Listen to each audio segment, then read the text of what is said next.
Hello दोस्तों, स्वागत है आपका हमारे यूट्यूब चैनल में। दोस्तों, गुम है किसी के प्यार में आ गया है बड़ा ट्विस्ट। जैसा कि आप लोग जानते हैं, यहाँ पर कियान की हो गई है मौत, जिसकी वजह से पूरा ठक्कर फैमिली शिफ्ट कर गया है अपने घर से।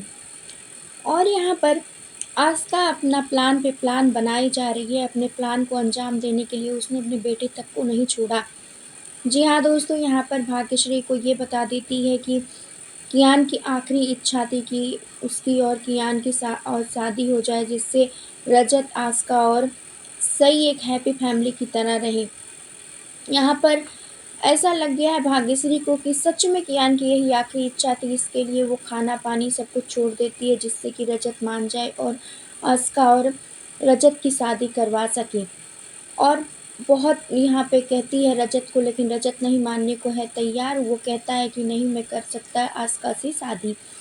लेकिन यहाँ पर भाग्यश्री अपनी बातों पे अड़ी हुई है और वो कहती है कि किसी भी तरीके से अगर मैं नहीं करवा पाई रजत और आस्का की शादी, अपने पोते की आखिरी इच्छा नहीं पूरी कर पाई, तो मेरे जीने का फ़ायदा ही क्या है। मैं मर जाऊंगी और जाकर अपने पोते के पास ही रहूंगी, क्योंकि जब मैं अपने पोते की आखिरी इच्छा भी नहीं पूरी कर सकती तो क्या ही फ़ायदा है मेरे जीने का।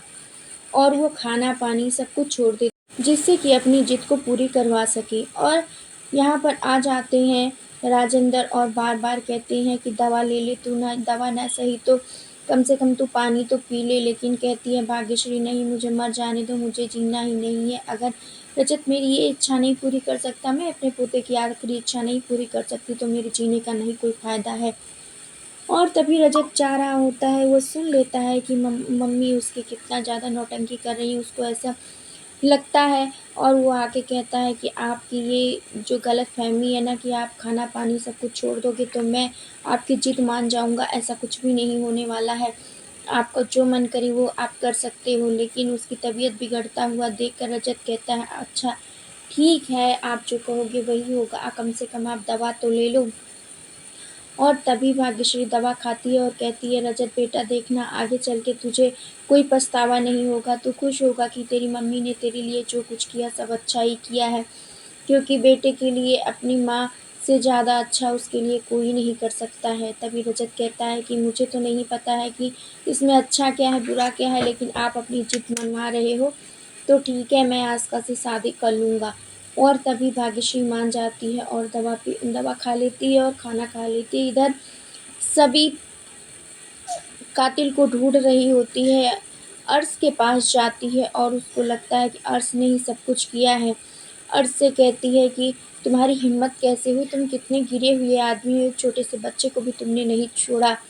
तभी अर्श कहता है कि मैंने जो कुछ भी किया है, मैं यहाँ जेल में सज़ा काट रहा हूँ, मैं कहाँ से बच्चे को कुछ भी नुकसान पहुँचा सकता हूँ, मैंने तो कुछ भी नहीं किया है। लेकिन तभी सभी कहती है, तुम झूठ बोलने में तो मास्टर ही हो, तुम कुछ भी कर सकते हो, मुझे सब पता है तुम्हारे बारे में। लेकिन अर्श यहाँ पर मना कर देता है, कहता नहीं, ऐसा कुछ मैंने नहीं किया है। और सभी और अर्श में झड़प भी हो जाती है। सभी अर्श का कॉलर पकड़ लेती है और ज़ोर ज़ोर से चिल्लाने लगती है। तभी वहाँ पर अर्श भी ज़ोर से चिल्लाता है और आकर पुलिस वाले सभी को दूर करते हैं और अर्श को वहाँ से लेकर चले जाते हैं।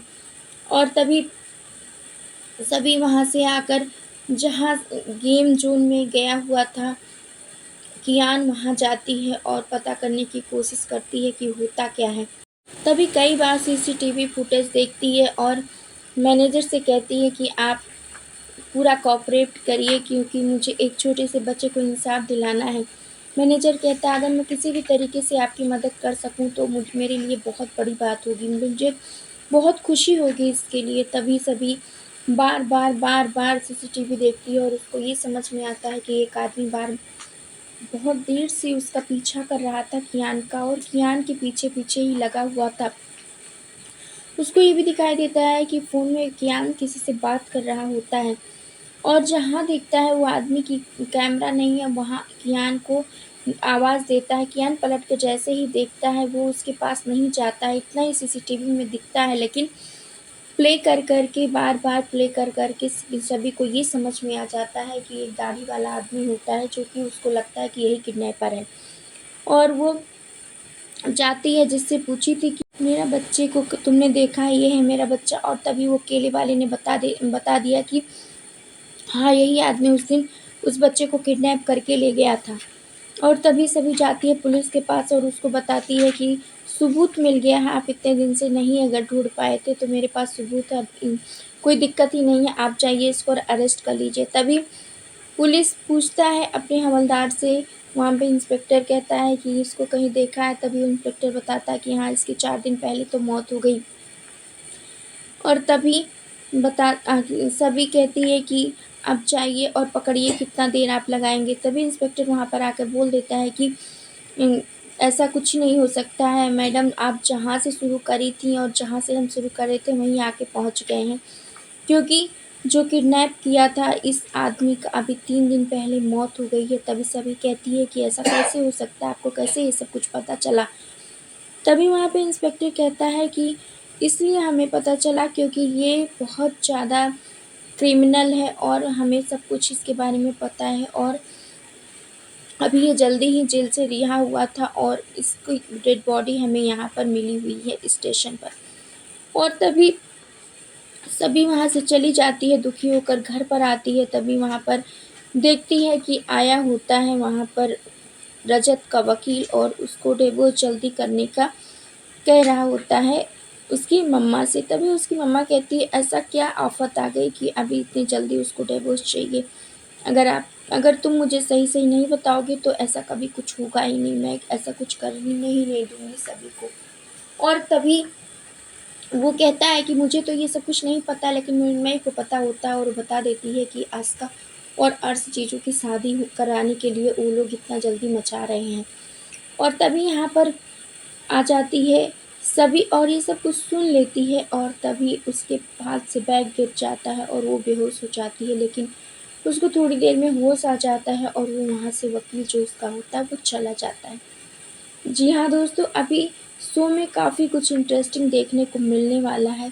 और तभी सभी जाती है, कुछ और सबूत ढूँढ रही होती है, तभी वो फिर से बेहोश हो जाती है। तभी उसको ले जाते हैं हॉस्पिटल और उसको एक गुड न्यूज़ मिलती है।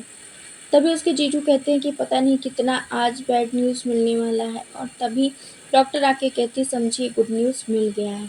और सभी को ये गुड न्यूज़ डॉक्टर दे देते हैं। और तभी वहाँ पर कहती है उसकी मम्मा कि अब हम कैसे ठक्कर फैमिली को ये सब कुछ बताएँगे। और तभी सभी कहती है कि अभी हम कुछ नहीं बताने वाले हैं उन लोगों को और हम पहले कियान को इंसाफ दिलाएँगे। 11 दिन बाद आस्का और रजत की शादी है, तो हम अभी कुछ करने वाले नहीं हैं। और तभी यहाँ पर आ जाती है मृण्मयी, कहती है कि दी आपको ये सब कुछ सोचने की ज़रूरत नहीं है, मैं जाकर अमन को सब बता देती हूँ, लेकिन मना कर देती है सभी यहाँ। जी हाँ दोस्तों, शो में काफ़ी कुछ इंटरेस्टिंग होने वाला है, तो आप अपनी राय हमें कमेंट के ज़रिए ज़रूर बताएँ और हमारे चैनल पर नए हैं तो लाइक, शेयर और सब्सक्राइब करना, बेल आइकन दबाना बिल्कुल ना भूलें दोस्तों।